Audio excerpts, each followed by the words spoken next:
All right. Good morning, everybody. My name is Kai, and I happen to be here with an incredible human being who I am so excited to introduce to you, Mr. Eddie Stone, who is the CEO, founder of Touchstone Essentials.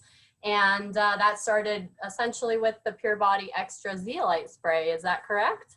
Yeah, that's right. We launched the company, had a soft launch in February of 2012, but long before then, the development process had begun to, bring the zeolite to market. And I actually have direct experience with it going back to 2005. So it's Wow. it's been a long but a great journey. Well, and that's a great segue into my question of how did you get started with this, with the zeolites and with that whole health realm? Yeah. So I'm 57 years old, so I got a little experience here on the earth, and so for me, the whole sort of health nutrition journey goes back more than 30 years, and I'll try to keep it as quick as possible. My own situation was when I got out of school, I stopped being as physically active as I used to be, and doing the things you do when you have more time, when you get in the working world with a family, right? Not as Right. much free time, and so found myself at the end of my 20s sort of off the rails in terms of too much weight, bad cholesterol numbers, things of that kind. So I was beginning to have a little bit of a wake-up call about what you put in your body, how much that matters, and these types of issues. But then my mom, this lovely, lovely woman that had me in her late teens, right? So we're pretty close. She began to have some real significant health issues that couldn't be resolved or determined locally. This was the end of the 1980s, early 1990s. We went to every hospital we could in our area, or referrals or clinicians. Then we expanded it, right? We go to the universities, we go to places outside of our state in North Carolina. A couple years into this, right, she's declining in health, catches everything that comes by, losing weight, just not there in the way she used to be. And so somebody recommended a doctor they described as a quack, right? We just, as a family, we still giggle about that today because we said, oh, we'll take the number. We still want to know, right? Turns out it was just someone that just took different paradigms to try to solve problems. And when he spoke to my mom and saw her, said, let's start with detox to see if that helps. And so my mom was put on a very aggressive IV chelation therapy. Too much now that, knowing what I know today, it was a little bit dangerous, but she responded within a couple of weeks. And then as we began to make that happen, realized she had breast implants early in her life, and she was having a severe autoimmune response, and one was leaking.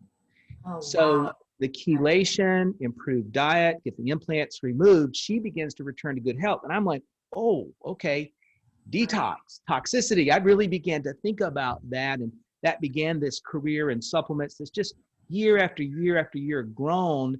But in 2005, I was introduced to zeolites. And what I was struck by initially was just how simple it was to use without all of the complications you often see with cleanse programs or even something like chelation therapy. Absolutely. And I think detox needs to be a daily routine, like you think of micronutrients, good sleep, exercise. I think it needs to be a part of your health portfolio. So for me, I thought, I have found an answer here in this substance.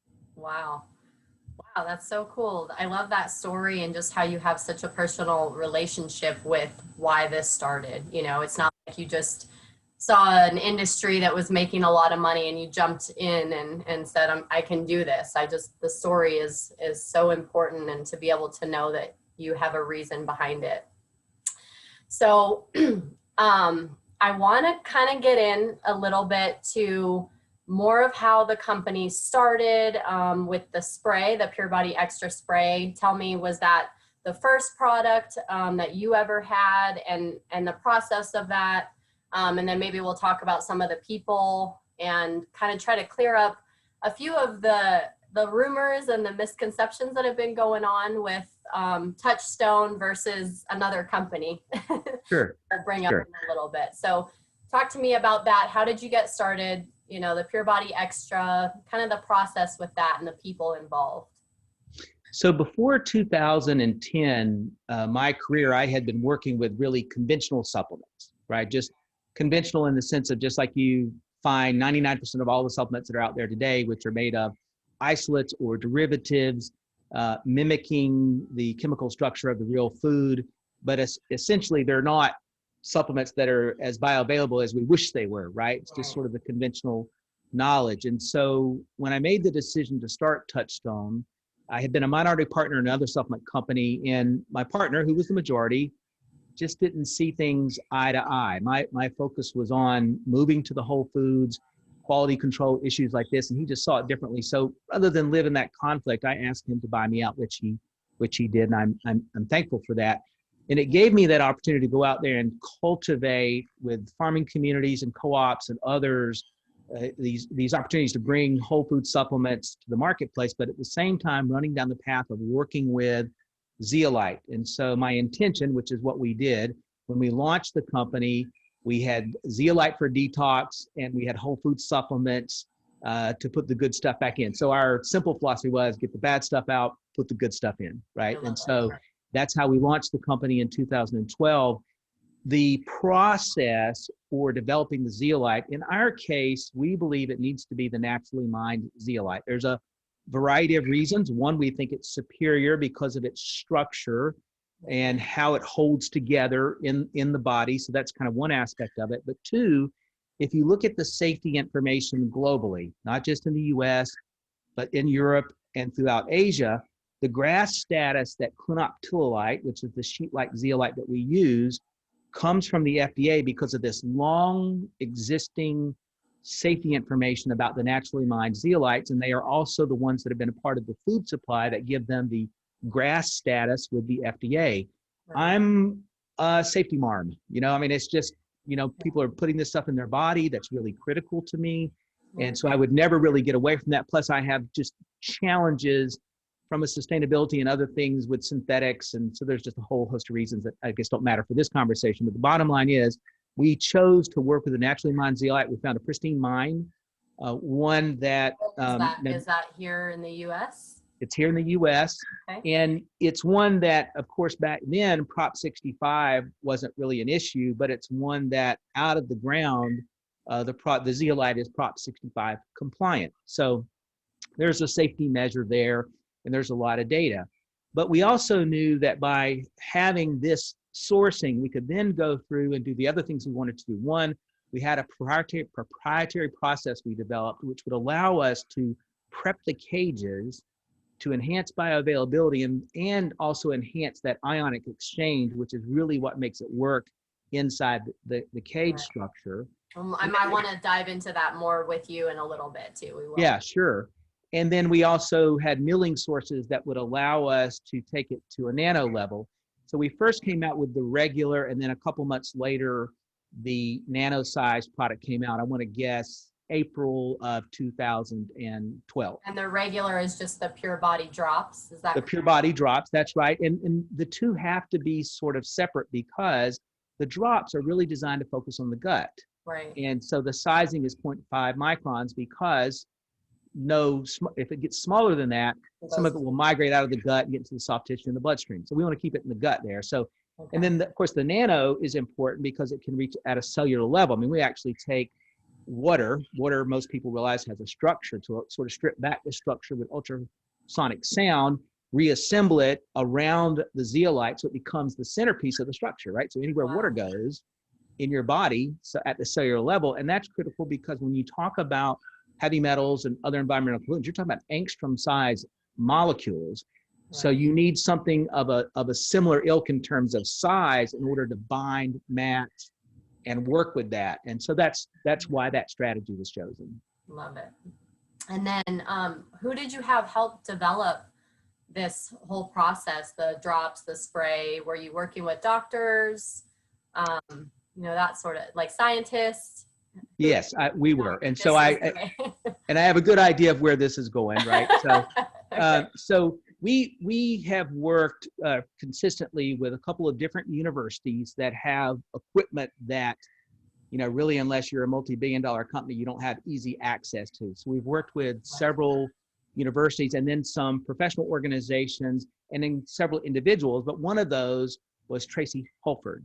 And so we hired him to be a part of the team developing the processes associated with prepping the cage which was important. And he had a particular expertise at that time that turned out to be helpful, along with some of the other team members, and then also the sizing. So we worked with Holford during those early stages. I mean, I guess I probably engaged with him in the spring of 2011. Okay, right before. And then, so he helped you develop it. And how long did he stay with you guys? Yeah, so he was contracted, right? So paid a fee for services rendered. So all of the proprietary information, all those things were owned by us, because that he was just one person in a role of several in this process. And so Okay. he worked with us for probably a year plus. I mean, I don't know that I have all the details, but we ran into some controversy. Tracy's resume or CV that was glowing, right? I mean, when you read it, it looked very impressive. It just turned out none of the information could be verified, even at the highest level. I mean, heck, I hired an FBI agent Oh, to wow. help me, right? An ex-FBI agent, and a couple services. We contacted universities that were listed and could not find evidence that we could point to that what was on the paper is what transpired. Wow. You know, maybe there's reasons that's true. I don't know that, but for us as a company, that created an exposure and a risk, because it could definitely be seen as sort of false advertising, right? And so Right. initially we'd really embraced his work, and he was good at explaining things, and I appreciated that, but ultimately we had to end the relationship because we just could not verify, you know, his educational background, the degrees that he said that he had. And so it was important, and he was just a cog on the team. Okay. And so we terminated the relationship.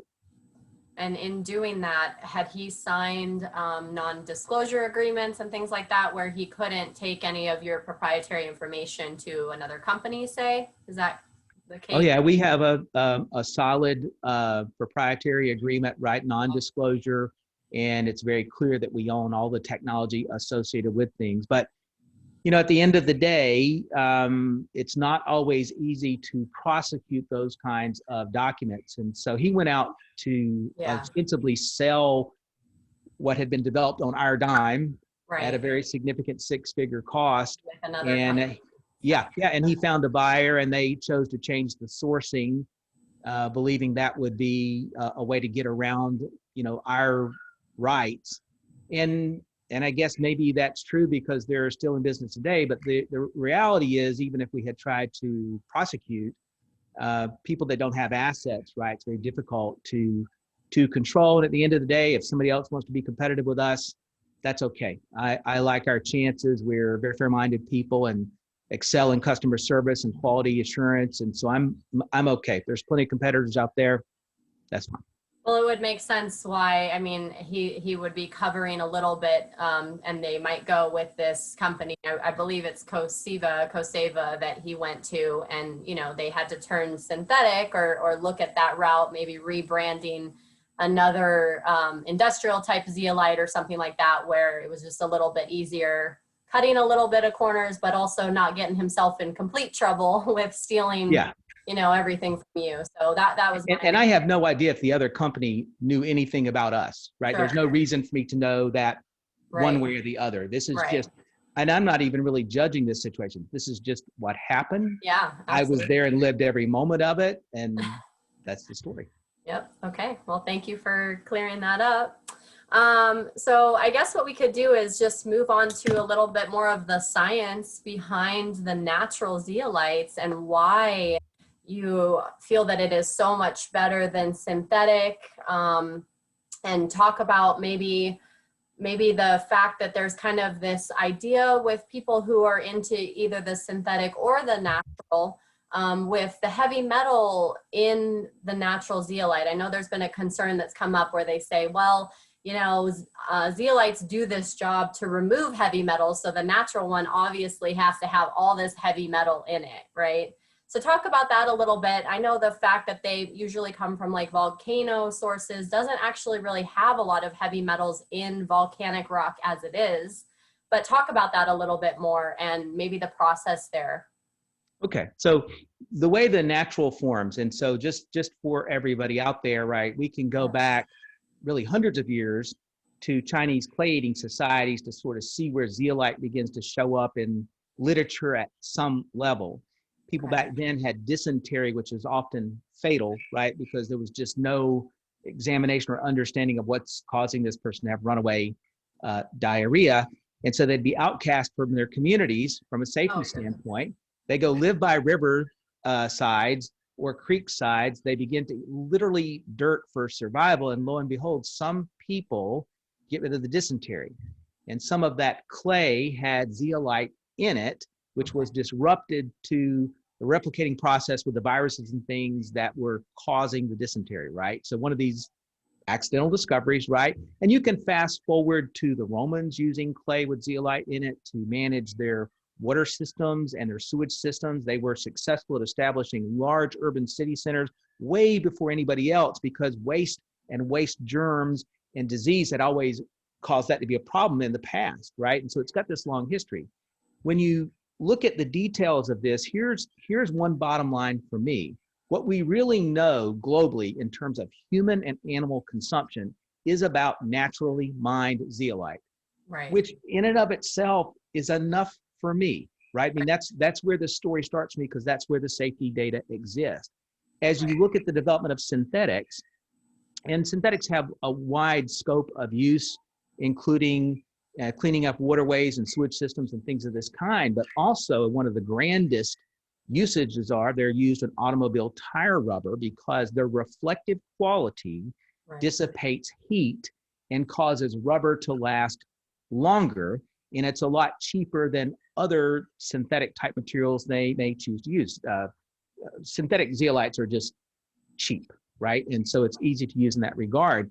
But in terms of the data on that for human consumption, there's next to none, right? I mean, maybe there's something there, but we know this literature pretty well and we're not aware of that. The other problem that's been found by some researchers is the synthetics lab assembled, I don't care how pure the ingredient base is, they have a bonded structure that turns out to be weak when exposed to what's referred to technically as weak acids. Your stomach has technically weak acids.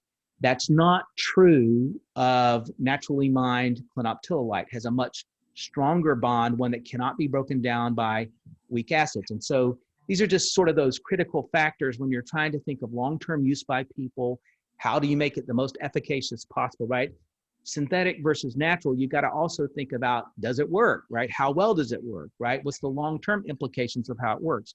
Zeolites are not essential minerals, so you don't have receptor sites for them. But what I tell people is, do you want to take synthetic calcium? Do you want to take synthetic magnesium, right? I'm a person that thinks about natural sustainability, all these Right. sort of issues. So even going past the technical, right, there's other sides of this. And so the structure is more accountable and sturdy. The argument about that it's dirty, well, number one, it wouldn't be Prop 65 compliant if it was dirty out of the ground. But we Right. go to the extra step of putting third-party testing material on our website so that people can understand it. It's a clean cage. In fact, part of our prepping process is to pump calcium and some level of magnesium into the cage itself because it improves ionic exchange. Absolutely. It'll hold the calcium and the magnesium, but it's not preferential. You get it around cadmium, lead, mercury, it gives up the calcium for the lead, the Pull mercury, that in. this kind of thing, right? And so it's a pretty simple thing for us to understand. We know it's more expensive to Mhm. work with natural versus synthetic, but this is why we make those decisions. Those individuals that say, well, it's got heavy metals in it. Well, that's not what the third party testing says, right? So if you're going to believe in science, right, that's there for all to see on our website. But the other part of it is, even if you take a synthetic zeolite and you break them down, so you use a chemical acid that is used also often to identify all the elements in a substance.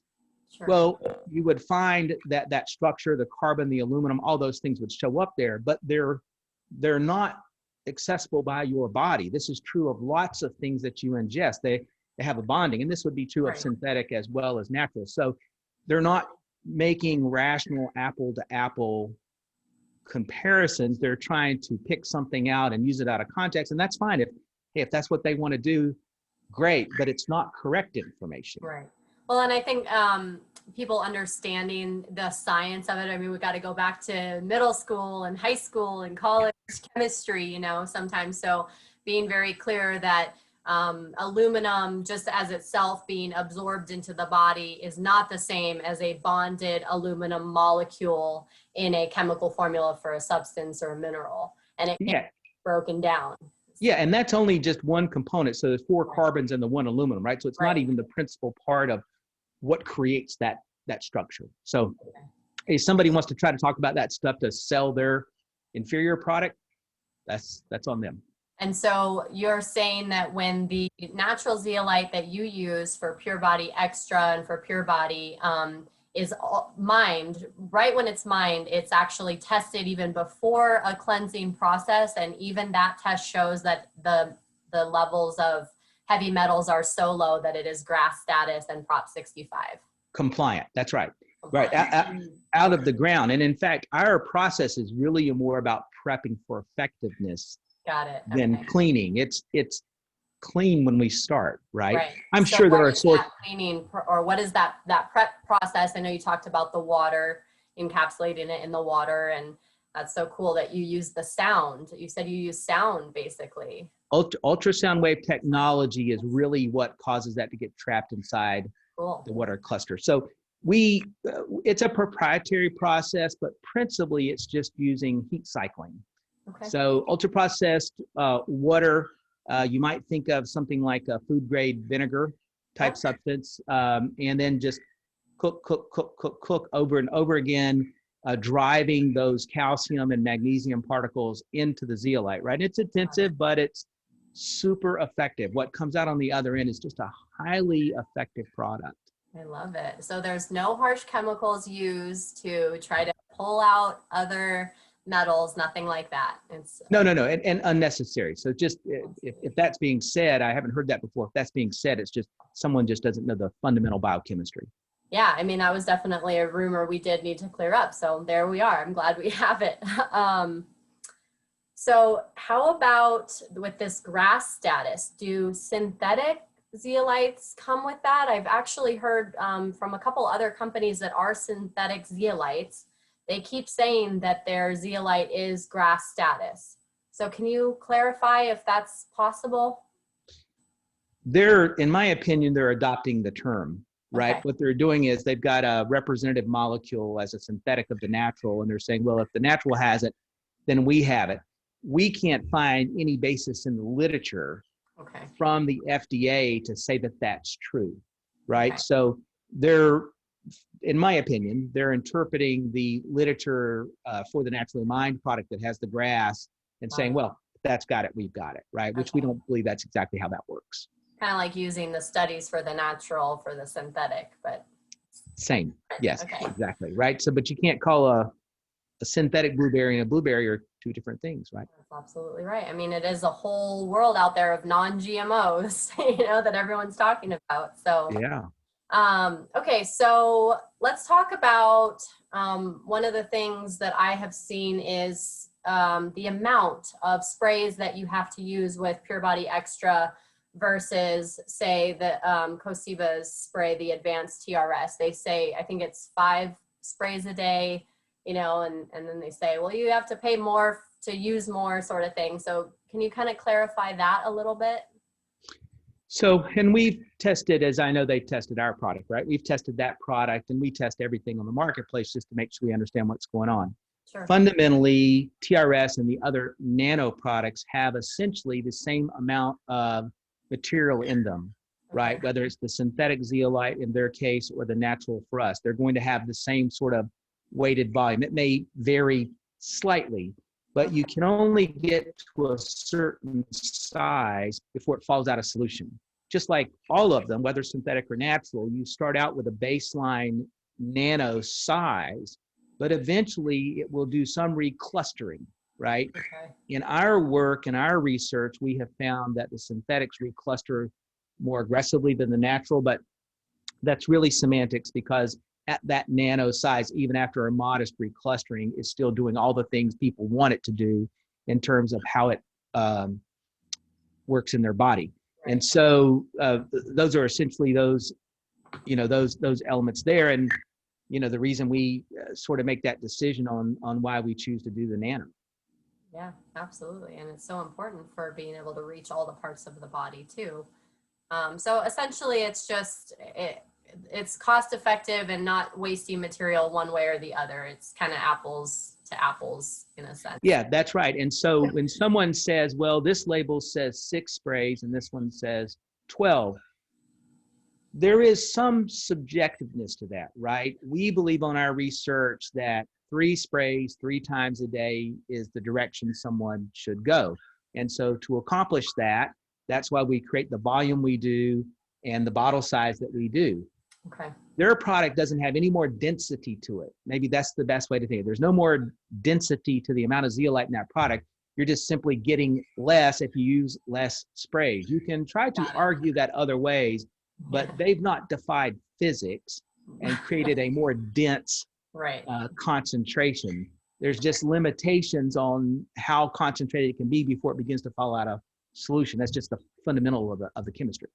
Okay, fantastic. And as we go, it's so funny because I know we're kind of a little bit on a time limit here, and I just keep popping up with these questions. We got to stay a little bit focused, and if we have a little extra time at the end, I'll throw the other curveballs at you.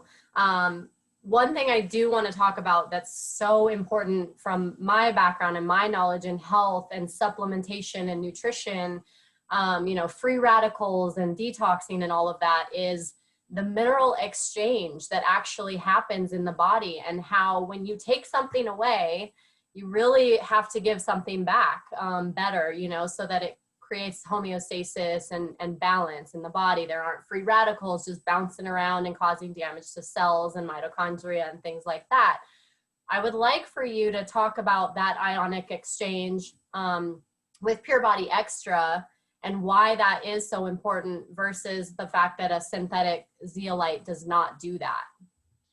Well, so let me give people this example. Most of your audience, I know, are super educated on health and nutrition. So everyone's heard about antioxidants, right? Yes. And the way that antioxidant works is antioxidants from a food that you're eating.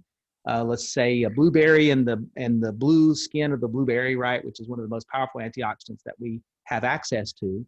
When it comes in contact in your body with a free radical, a rogue element, right, a rogue molecule, it gives off an electron to neutralize the free radical. Now, it then itself becomes a free radical, but it's a descending value structure, right? So that's okay. The zeolite really operates the same way. It comes in contact with, so it works on proximity. So for people, one thing to understand is zeolites are hardened minerals. They don't dissolve in your body. They remain hardened minerals, just as though if you would swallow diamond dust, right? You might not even be able to see it in your stomach, right? Doesn't mean it's not still a mineral structure, right? And so that structure stays intact, and it works by proximity. So it's got to be in the body, floating, circulating. That's why the nano and all those particles is really critical and super effective. So as it's doing that, it comes in proximity, it gives up what it doesn't prefer, calcium, magnesium, for what it prefers, right? And so it's just improved function on the exchange. Secondarily, that negative charge can leap the surface. It's got a theoretical description called a zeta effect. But if you think of how a magnet still maintains magnetism through a sheet of paper, that's what happens at the surface, right? And so there's sort of a gathering or a snowball effect as it's moving through the body with other toxins. And so that's why that's critical to enhance that. People will notice we have people every day that come to us without any controversial background. They've just been using some different zeolite and say, I used it for a long time. I thought it did something for me, but wow, this seems to have amped up the results. We believe that proprietary processing is why that's true. Absolutely. And I've had the same experience so far with a lot of people that, are my customers, just have been on fulvic acid and other things. And they're just, wow, I can't believe the energy I have, and the supplementation, that proprietary process is so important. I think giving the body something good in place of it, taking something away. So I love it. And it's such a fantastic product that you've created. So thank you so much for changing the lives of so many people in that regard and, you know, doing the science and all of that. Um, I want to, before I ask my last question, I'm going to throw another kind of sciencey question in there that I'd really like you to clear up.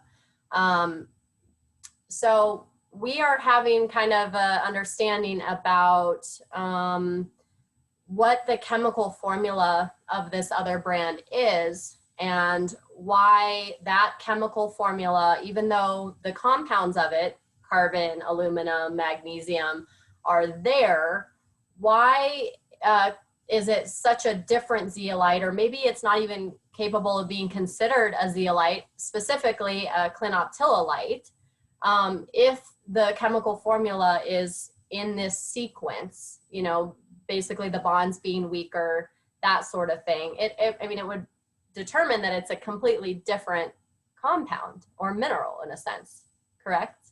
Yeah, yeah, that's right. You know, we probably get a little bit beyond even my pay grade here. I mean, I know this stuff pretty well, but the bottom line is we've all seen recipes, right? Mm-hmm. And they can be made to be as identical as possible, yet the end product is not the same. It doesn't taste the same. It doesn't look the same. Its density is different. In this case, it's just a real illustration to me of man doing its level best, right? A lot of really bright people trying to mimic a structure found in nature because they want to make it less expensively. They don't want to have to mine it in one part of the world and carry it to another. So, I mean, the motivations, right, are very, very clear, but they just can't duplicate it entirely. And why may be some mystery of nature, right? Why those bonds are stronger. I mean, I've seen the chemical signatures. They look great. They just don't perform the same. Right. So I think of it things like this, right? Smart as we are, right? Put a person on the moon, this type of thing. There's no man-made apple. I mean, sometimes you just can't beat nature, or at least today, you Right. can't beat nature, right? That's why even if At least they they look haven't at, told us yet. yeah, that's right. And if you look at cloning as an example of this, right? We know that in cloning cycles, right, which then would be a complete DNA replication, there's a degradation through Right. the cycle. Why would that be true?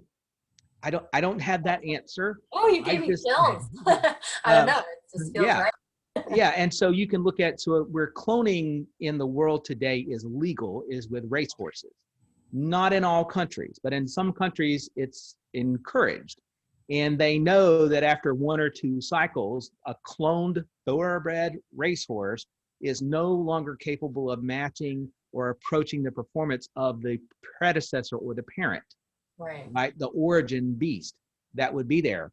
And so I'm sure there's a lot of really bright people trying to figure that out. In my case, I'm just keeping this simple. I know I can go mine really great natural zeolite. I can prep it and size it so that when a consumer uses it, it gives them the results they want.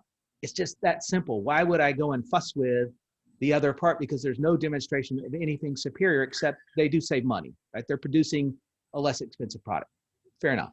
Which they will say is the opposite. They say that making a synthetic is a lot more expensive, but maybe because it's never been done, it's just taking all this time and they're compiling the fact that it's been tried for so long into the bill.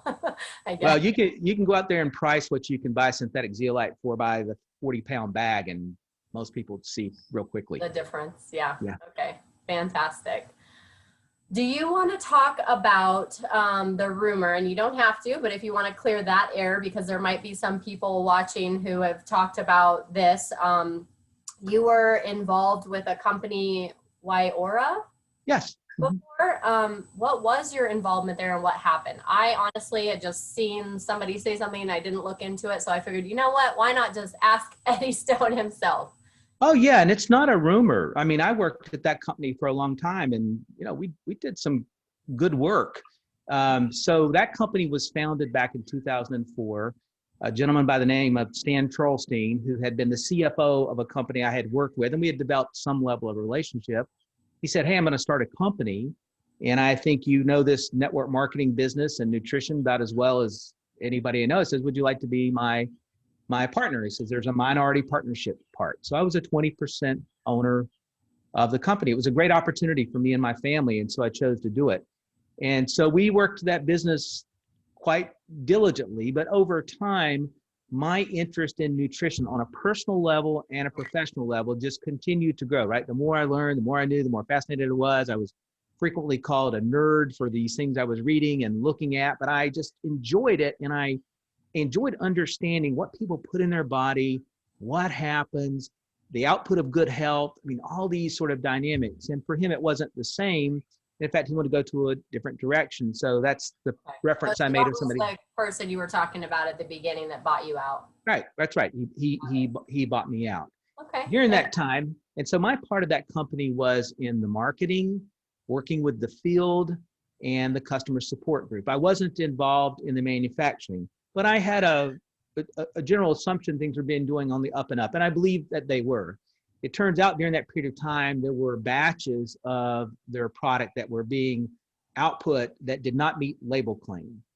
And really, I think it was more than anything, it was a labeling mistake. But the bottom line, it was a mistake to consumers. That came to light after I had left the company. I had already left the company, and that came to light. Someone brought a lawsuit. And so I was named because I had been an owner, part owner during that period of time. And so we got into the details. We were defended by the insurance company that you hire for these kinds of things. Our defenses were separate. And ultimately, as the case was being worked through the system, I was given relief from it with prejudice by the judge, which means I can never be brought into it again. Means that there was a demonstration that I had nothing to do with the issue at hand, nor would I have any impact on the settlement that may or may not follow. And so what they wanted to do then is sign me out of it.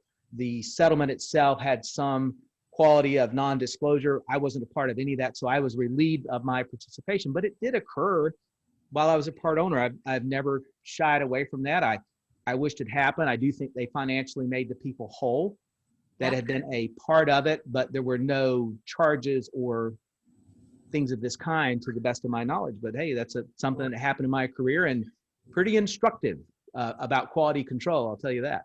yeah, yeah, absolutely. Well, it got you where you are. And so full circle, everything is a blessing in disguise. So Yep. Eddie, well, I am out of questions and we are just about out of time. So I just want to say thank you so much. I think you really have cleared the air. And of course, if there are any other questions that come up, I will get you back here again and we'll do this all over again. We'll answer everything until everybody is solid.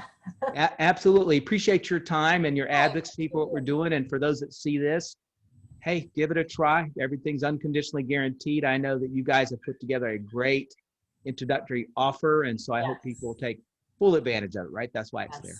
I know. To try. $5. Can't beat that.